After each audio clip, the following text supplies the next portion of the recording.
That's not what you want. That's not what you want. Kamala and her group have seen what's happening to their campaign, and it's not going well for them. And they would like, just announced a little while ago as I was coming off the plane, they would like to do another debate.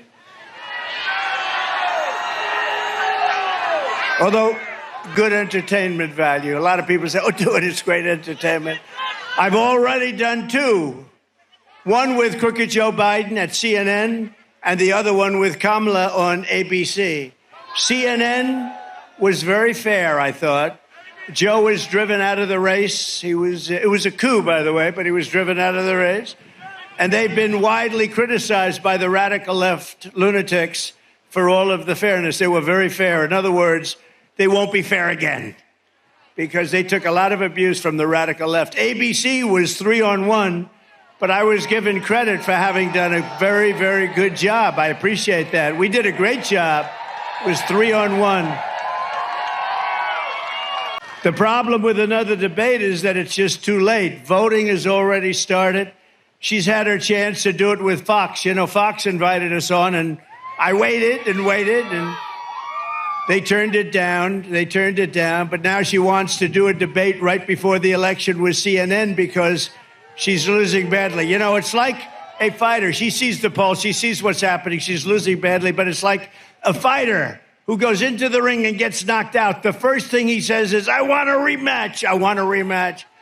Exactly 45 days from now, we're going to win North Carolina. We're going to defeat Kamala Harris.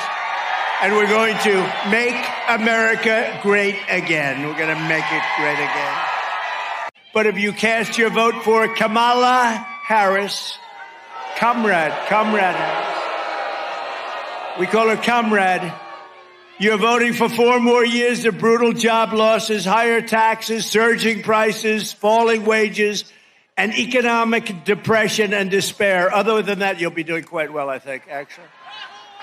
A vote for Kamala Harris means 40 or 50 million more illegal aliens will invade across our borders, stealing your money, stealing your jobs, stealing your life.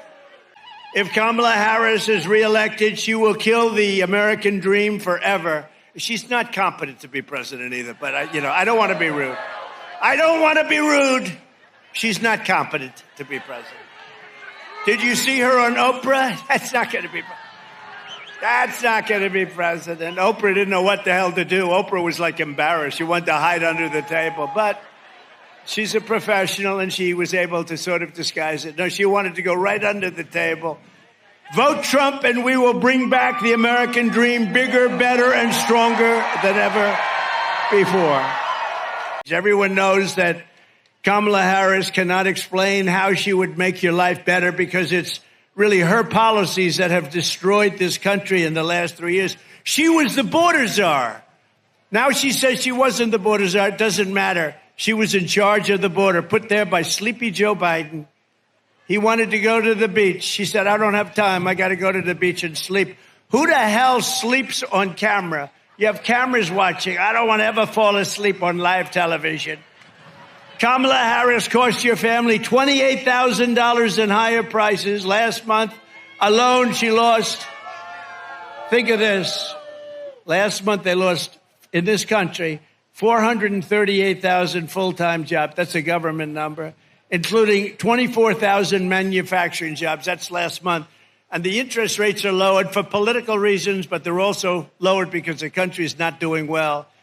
We would rather have you as president. Think of this. If you would rather have me as president or, okay, let's do this. Let's do a poll. You ready? Who wants Trump as president? I'm shocked.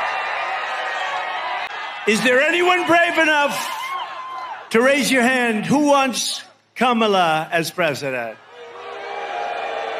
I'm looking for one brave soul. That would be very brave. Who would you rather have as your president? Radical liberal Kamala Harris, who created the worst economy in your life. That's the worst economy that we've ever had under them. Or the businessman who created the greatest economy in the history of our country and in the history of the world. We created the greatest.